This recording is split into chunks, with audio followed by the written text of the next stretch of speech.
사람이 사람한테 이럴 수 있나 싶습니다. 아니, 짐승도 제 새끼 품어준 둥지는 안 건드린다는데 하물며 가족이라 믿었던 사람들이 어찌 이리도 잔혹할 수 있는지요. 지금 이 영상을 보시는 여러분은 혹시 시어머니가 너를 위해 들었다며 건네는 보험을 든 적 있으신가요? 그게 정말 나를 위한 동아줄일까요? 아니면 내 목숨을 담보로 한 그들의 노후 자금일까요? 저는 올해 51가 되었습니다. 남들처럼 자식 키우고 남편 뒷바라지하며 내 이름 석 자보다는 누구 엄마, 누구 아내로 사는 게 당연한 줄 알고 살았던 평범한 여자입니다. 가슴속에 맺힌 게 많아 화병이 도질 지경이지만 어디 가서 하소연하면 남들도 다 그렇게 산다는 핀잔이나 들을까봐 입 꾹 다물고 살았습니다. 그런데 제가 겪은 이 기막힌 사연은 단순히 고부 갈등이라 치부하기엔 그 속내가 너무나 검고 비릿합니다. 지금 제 손엔 꼬깃꼬깃해진 진단서 한 장과 해지된 보험 증권 사본이 들려 있습니다. 이게 제 인생의 성적표랍니다. 20년을 뼈 빠지게 시댁 모시고 살았던 대가치고는 참으로 처참하지요. 제가 죽어야만 비로소 효부가 되고 제가 살면 돈 축내는 짐이 되는 이 기막힌 현실. 그날 병원 복도 차가운 의자에 앉아 듣지 말았어야 할 그 통화 내용을 듣던 순간 제 심장은 이미 멈춘 것이나 다름없었습니다. 아이고, 수술이 잘 됐다네. 거참, 2억이 날아갔네. 수화기 너머로 들리던 시어머니의 탄식. 그건 안도가 아니라 명백한 아쉬움이었습니다. 며느리가 살아난 게 아쉬워 혀를 차던 그 노인의 목소리가 아직도 귓가에 맴돌아 밤마다 식은땀을 흘리며 깨어납니다. 자, 이제부터 제가 겪은 이 지옥 같은 배신의 기록을 낱낱이 털어놓으려 합니다. 부디 저처럼 바보같이 당하지 마시길 바라는 마음으로 피를 토하듯 얘기해 보겠습니다. 시집 온 지 3년쯤 되었을 때였나요? 남편은 사람만 좋지 경제관념이라곤 눈곱만큼도 없는 위인이었습니다. 시도하는 사업마다 말아먹고 빚쟁이들에게 쫓길 때 저를 감싸준 건 친정도 남편도 아닌 시어머니였습니다. 어미야, 산 입에 거미줄 치겠냐. 내가 있으니 걱정 마라. 그때 시어머니는 제게 구세주나 다름없었지요. 쌈짓돈을 털어 쌀을 사다 주고 아이들 학원비가 밀리면 몰래 찔러주곤 하셨습니다. 그런 시어머니가 어느 날 불쑥 보험 이야기를 꺼내시더군요. 요새 젊은 사람들 암이다 뭐다 해서 큰 병 걸리면 집안 기둥불이 뽑힌다더라. 너도 몸이 재산인데 혹시나 덜컥 아프면 우리 아들놈이나 애들은 어쩌니? 그 말씀이 얼마나 고맙게 들리던지요.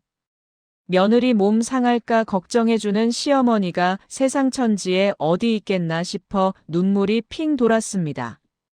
내가 아는 설계사 통해서 아주 좋은 걸로 하나 받았다. 보험료는 내가 낼 테니까 너는 신경 쓰지 말고 사인만 해라. 이건 내가 너한테 주는 선물이다 생각하고. 세상에 보험료까지 내주신다니요. 저는 염치도 없이 넙죽절이라도 하고 싶은 심정이었습니다.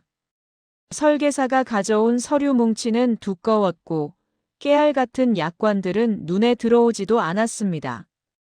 그저 시어머니가 여기 서명하면 된다고 짚어주시는 곳에 제 이름 석자를 정성스레 적어 넣었지요. 어머니, 정말 감사합니다. 제가 평생 효도할게요. 그래, 그래. 너 건강한 게 효도지. 우리 며느리 아프면 안 돼. 그때 시어머니의 미소가 참 온화해 보였습니다. 그게 거미줄에 걸린 나비를 바라보는 거미의 미소인 줄은 꿈에도 모른 채 말입니다. 그때 제가 조금만 더 영악했더라면 수익자가 누구로 되어 있는지, 보장 내용이 구체적으로 무엇인지 따져 물었을 겁니다. 하지만 가난한 며느리에게 시어머니의 호의는 의심할 수 없는 성역과도 같았지요. 그렇게 비극의 씨앗은 제 손으로 서명한 그 종이 위에서 싹을 틔우기 시작했습니다. 세월은 야속하게도 빨리 흘렀습니다. 남편이 벌어오는 돈은 쥐꼬리만 했고 저는 식당 설거지부터 마트 캐셔까지 안 해본 일이 없었습니다. 몸이 부서져라 일하면서도 시댁 제사며 행사 때마다 음식 장만 도맡아 했고 시어머니 병원 모시고 다니는 것도 제 몫이었지요. 40대 중반을 넘어서니 몸에서 신호를 보내더군요. 소화가 안 돼서 가스활명수를 달고 살았고 명치 끝이 바늘로 찌르는 것처럼 아파서 밤새 끙끙 앓는 날이 많아졌습니다. 그럴 때마다 남편이란 작자는 당신이 예민해서 그래. 스트레스 좀 그만 받아라며 등이나 돌리고 쿨쿨 자더군요. 그런데 이상한 건 시어머니의 태도였습니다. 제가 어머니 속이 자꾸 쓰려서 병원 좀 가봐야겠어요 라고 하면 걱정스러운 표정을 지으시면서도 묘하게 집요한 질문을 던지셨습니다. 그래? 많이 아프냐?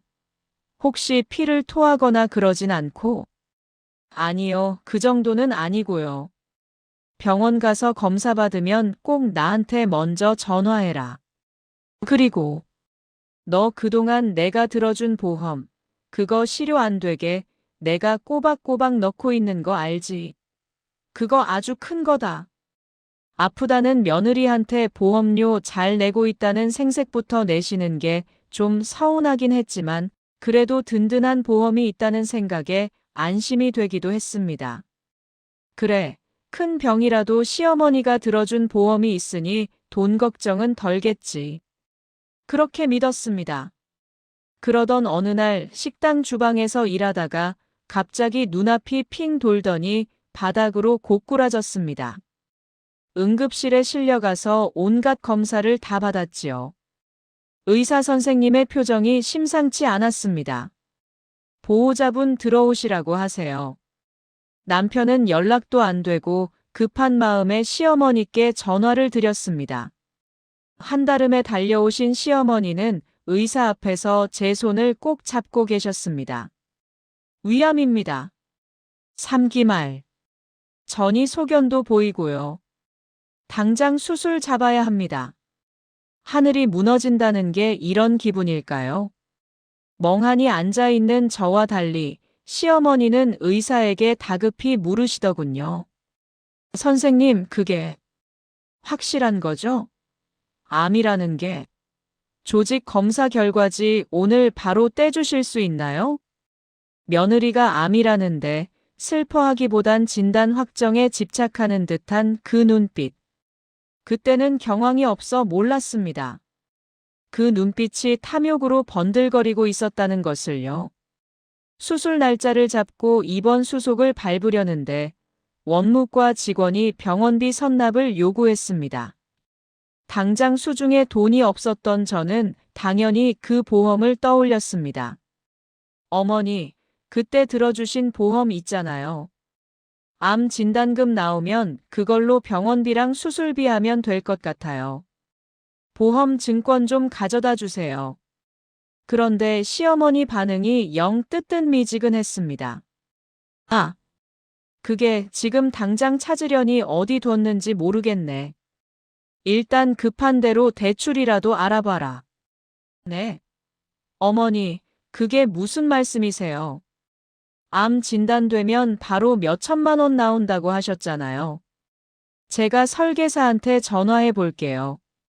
제가 핸드폰을 들자 시어머니가 화들짝 놀라며 제 손을 낚아채셨습니다.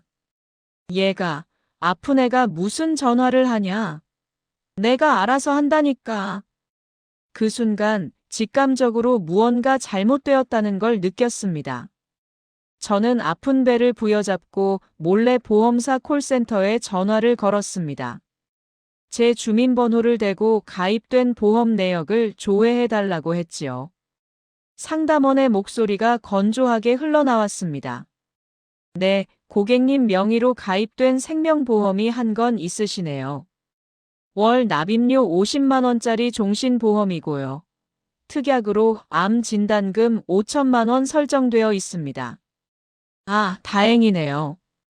그럼 그거 청구하려면 어떻게 해야 하죠?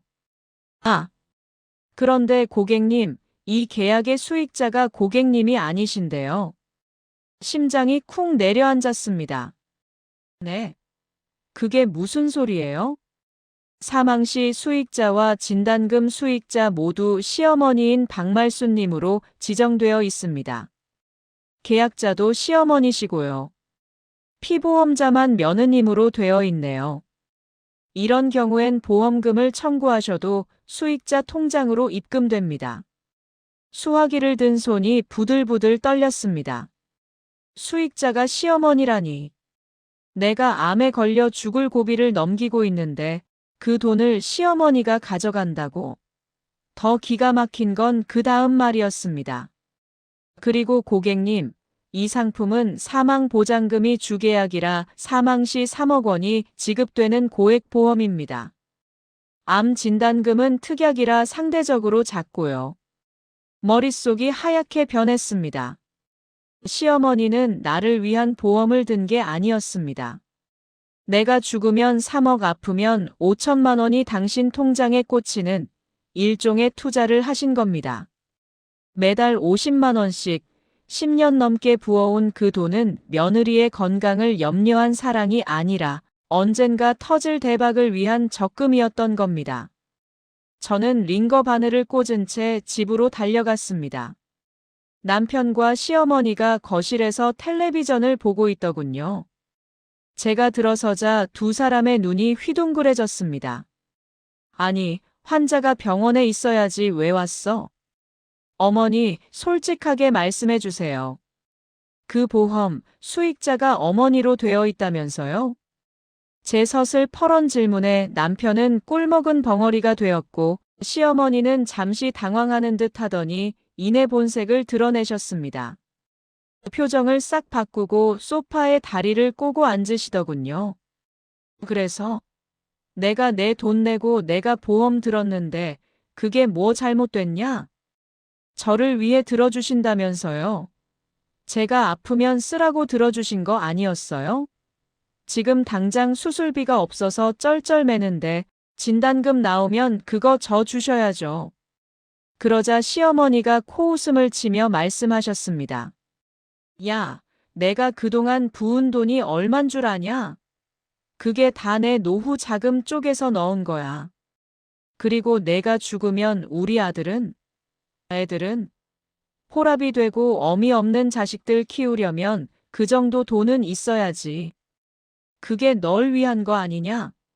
내가 죽어서 남편이랑 자식들 고생 안 시키는 게 널 위한 거지. 기가 차서 말이 안 나왔습니다. 옆에 있던 남편을 쳐다보며 소리쳤습니다. 당신도 알고 있었어? 엄마가 내 목숨 가지고 도박하는 거 알았냐고. 남편은 시선을 피하며 웅얼거렸습니다. 아니, 엄마가 나중에 다 우리 위해서 쓴다고 했어. 그리고 당신 수술하면 살 수 있잖아. 일단 내 신용대출로 막아보자. 남편이라는 작자는 이미 엄마의 논리에 세뇌당해 있었습니다. 아니, 어쩌면 그도 내심 그 3억이라는 돈을 탐내고 있었는지도 모릅니다. 무능한 남편에게 아내의 사망보험금은 인생 역전의 기회였을 테니까요. 어머니, 저 수술해야 해요. 진단금 5천만 원, 그거 저 주세요. 그 돈 없으면 저 수술 못 받아요. 제가 무릎까지 꿇고 애원했습니다. 살고 싶었으니까요. 하지만 시어머니의 대답은 비수처럼 제 가슴을 후벼 팠습니다. 수술? 의사가 가망 없다던데 뭐하러 돈을 낭비하냐? 그냥 공기 좋은 데 가서 요양이나 해라. 그 돈은 우리 손주들 대학 등록금이다. 내가 진짜 자식 생각하면 그런 말 못한다. 그 순간 깨달았습니다. 이 집안에서 저는 사람이 아니었습니다. 그저 밥해주고 빨래해주는 기계였고 고장나면 폐기 처분해서 보상금이나 타먹는 소모품에 불과했던 겁니다. 결국 저는 친정 오빠에게 울며불며 사정해서 돈을 빌려 수술을 받았습니다. 다행히 수술은 성공적이었습니다. 마취에서 깨어나 회복실에 누워 있는데 밖에서 시어머니와 남편이 나누는 대화 소리가 들려왔습니다. 문이 살짝 열려 있었나 봅니다. 엄마, 의사가 그러는데 전이 된 것도 거의 다 잡았고 경과가 아주 좋다네. 5년 생존율이 70%는 넘는데. 남편의 목소리에선 안도감보다는 묘한 실망감이 묻어났습니다. 그리고 이어진 시어머니의 목소리는 제 뼈와 살을 분리하는 듯한 충격이었습니다. 에이구, 쯧쯧. 명줄 한번 즐기네. 그 비싼 약 쓰고 칼 댔으니 이제 보험사에서 재심사 나온다고 난리 칠 거 아니냐. 사망금 3억은 물 건너갔고 진단금 받은 거나 뱉어내라 안 하면 다행이지. 그러게. 엄마 말대로 그냥 요양원이나 보낼 걸 그랬나. 수술비만 괜히 빚졌네. 야, 조용히 해라. 쟤 듣겠다. 어쨌든 이제 쟤는 돈 먹는 하마 된 거야. 보험금도 못하고 병원비만 나가게 생겼으니 일을 어쩌면 좋냐. 차라리 수술하다가 잘못되기라도 했으면 깔끔하게 2억은 넘게 쥐는 건데. 눈물이 주르륵 흘러 베개를 적셨습니다. 수술이 잘 되었다는 소식에 기뻐하기는커녕 깔끔하게 죽지 못해 아쉬워하는 시어머니와 남편. 그들에게 저는 살아있는 가족이 아니라 실패한 투자 상품이었습니다. 병실 문이 열리고 시어머니가 들어오셨습니다. 언제 그랬냐는 듯 세상 인자한 표정으로 제 손을 잡더군요. 아이고, 우리 며느리 고생했다. 수술 잘 됐다니 천만다행이다. 내가 부처님께 얼마나 빌었는지 모른다. 저는 힘겹게 눈을 뜨고 시어머니를 빤히 쳐다보았습니다. 그리고 마른 침을 삼키며 아주 작게, 하지만 또렷하게 말했습니다. 어머니, 3억 날아가서 많이 아쉬우시겠어요. 시어머니의 얼굴이 순식간에 흑빛으로 변했습니다. 잡고 있던 제 손을 툭 놓으시더군요. 그 떨리는 눈동자 속에서 저는 보았습니다. 인간의 탈을 쓴 악마를요. 저는 이제 퇴원을 준비합니다. 하지만 그 집으로는 돌아가지 않을 겁니다. 이 지긋지긋한 암덩어리는 제 위장에만 있었던 게 아니었습니다. 제 인생을 갉아먹던 진짜 암덩어리는 바로 시댁이라는 이름의 감옥이었으니까요. 친정 오빠가 빌려준 돈으로 변호사를 선임했습니다. 이혼 소송과 함께 시어머니가 몰래 수령해간 암 진단금 반환 소송도 진행할 겁니다. 내가 낸 보험료는 아니지만 피보험자의 동의 없이 수익자를 지정하고 그 사실을 은폐한 정황, 그리고 치료비 지급을 거부한 폐륜적 행위에 대해 법이 심판해 주길 바랄 뿐입니다. 여러분, 지금 당장 장롱 깊숙이 박혀있는 보험증권 다시 한번 확인해 보세요. 당신을 위해 들어줬다는 그 보험, 수익자가 누구로 되어 있습니까? 혹시 당신의 목숨값이 누군가의 대박 적금으로 둔갑해 있지는 않습니까? 살아남은 저는 이제부터 진짜 제 인생을 살러갑니다.